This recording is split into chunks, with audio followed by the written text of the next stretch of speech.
Why can't white people just leave black people alone?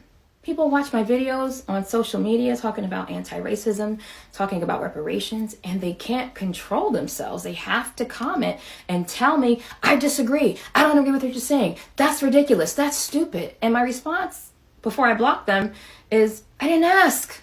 I didn't ask you. I didn't ask if you agreed. I didn't ask for your feedback. I didn't ask for your comment. I didn't ask you anything. Just leave me alone. Block me so I don't have to block you. I think about an innocent young black boy ringing the wrong doorbell. Has anyone ever rang your doorbell and you weren't expecting them? What do? Did you shoot them twice? Or did you just ignore them? Did you just tell them, go away? Or just not answer the door? It's like, y'all can't just leave us alone. I think about history and how white people wanted segregation. So you got segregation. And then as black communities began to thrive, you got angry and you came and destroyed our communities. Like, just leave us alone. Why is that so hard for you? It's because you have that overseer gene in you. You have that overseer lineage from slavery, from colonialism and imperialism, and you just can't leave us alone. You think you own us. You think you have to control us all the time because you're entitled to that. And you're not. You're like a toxic, manipulative boss. And you just don't even see it within yourself, which makes it even worse. Leave us alone. And before you come and tell me, not all white people, if it doesn't apply, let it fly. If it doesn't apply to you, then I'm not talking to you. Got it? Good. All right, guys, so we got to talk about this woke TikToker who I stumbled across that has a lot of interesting viewpoints, like the viewpoint that I showed you guys at the beginning of the video that seems to agree with Scott Adams. You know, the guy that told white people that they should just get away from black people because black people are just going to call white people racist, right?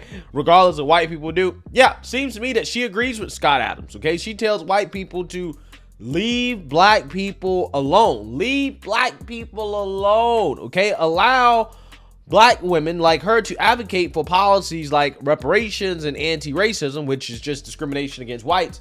You know, policies that affect white people negatively, and say nothing about it, right? Don't say anything about it.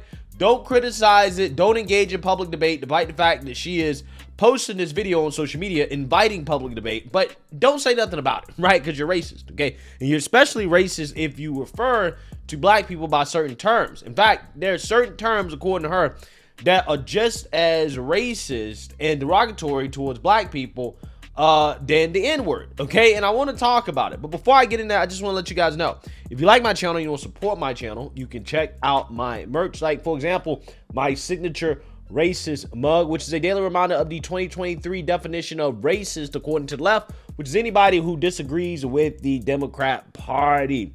So you can get it at my website, gforemanbcp.com. Get 20% off using discount code TEAMBCP. So without further ado, roll the clip. 10 ways you say the N-word without saying the N-word.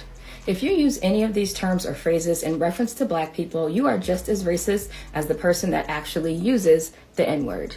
Here are the words: thug, ghetto, welfare queen, lazy, race baiter, race grifter, threatening, angry, dangerous. Or you say that we're playing the victim or we are a diversity hire. What you actually mean to say is the N-word. Just stop it. If you say these words or phrases, you are calling us the N-word. If you say these ignorant racist terms or phrases around your children, you're also teaching your children to be racist just like you. So I have good news and bad news for you. Here's the bad news. You're not as non-racist as you thought you were, and you're certainly not anti-racist. Here's the good news. You can unlearn all the racist crap you've been taught and reject white supremacist ideologies that you've believed for your entire life. Now, if you're ready to do that and start becoming a part of the solution instead of a part of the problem, go to that link on my profile, sign up for my webinar replay, or do my 5-day challenge, because it's time to do better.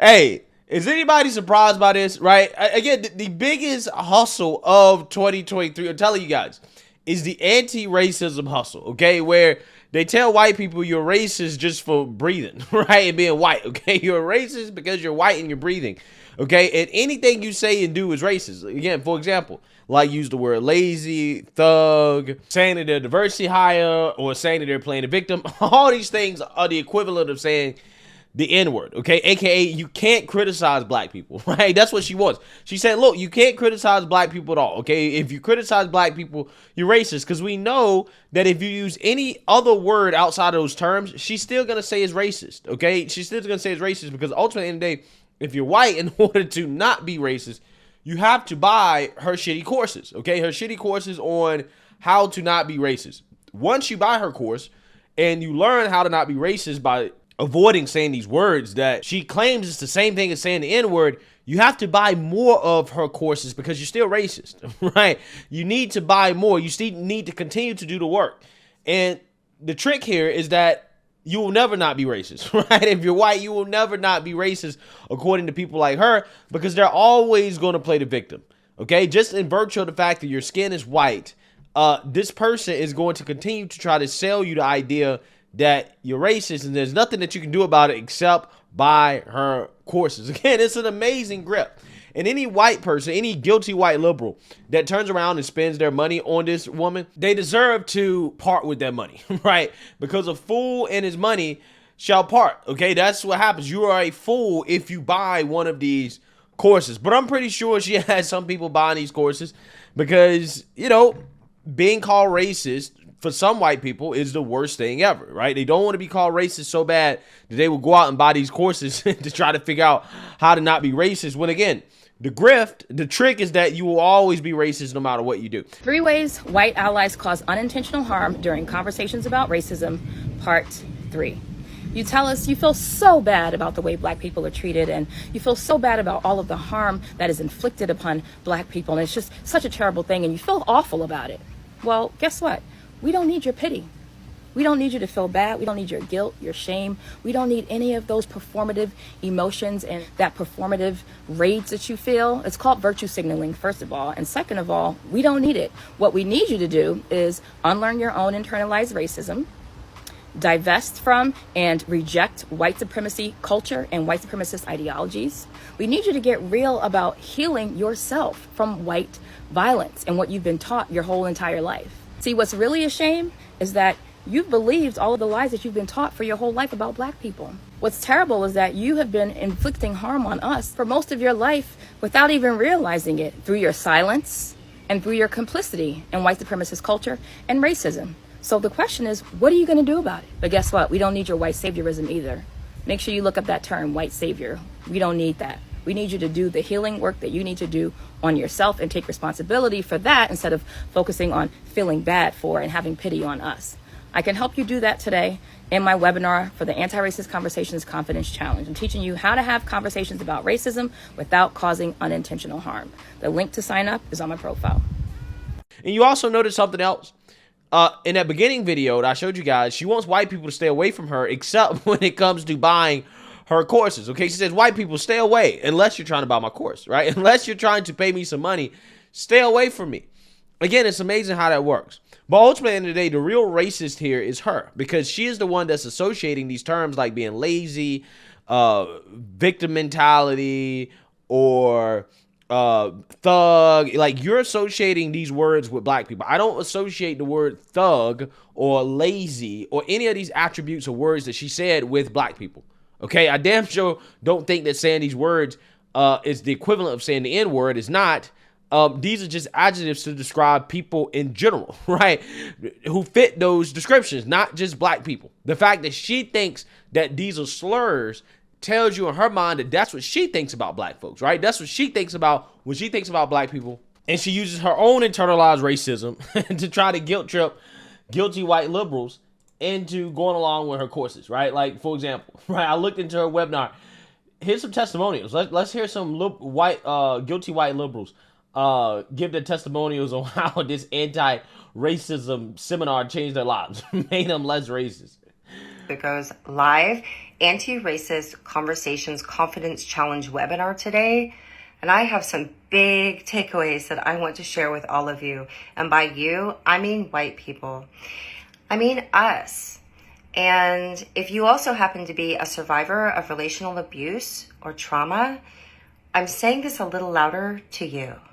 My takeaway, anti-racism work is healing work, like next level healing work. It's liberation work. Ashani explained to us that even to just talk about racism and to speak up against racism when we witness it, we need to have a regulated nervous system so we don't, as Ashani put it, fall out of our character, our integrity, by reacting with anger and defensiveness when we are baited with deflection, gaslighting, and antagonism. Survivors, does this sound familiar? Right? We really need to learn how to stay in our resilience zone in order to have the difficult conversations when someone else is showing up in harmful ways.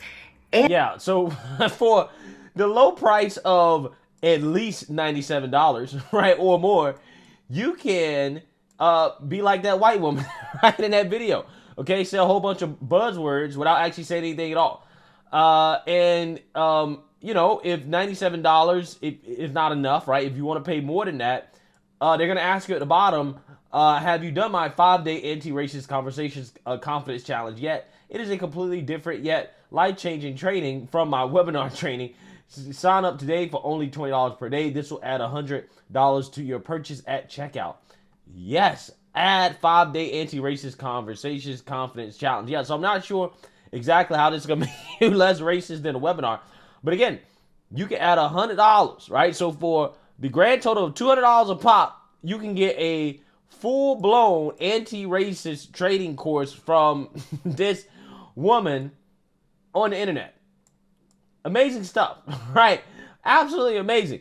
People, if they don't see the grift that this is, I don't know what to tell you, bro. If you're signing up for this stuff, I don't know what to tell you. But hey, this is capitalism, okay? It is what it is. I just find the hustle to be amazing, okay? And it's just very obvious that that's what it is. I'm not sure how these people are in business, but apparently they are. Okay, she has a full-blown landing page for this type of stuff. It really goes to show you guys how the race hustle in this country is out of control. It really is. The most valuable currency of 2023 is victimhood.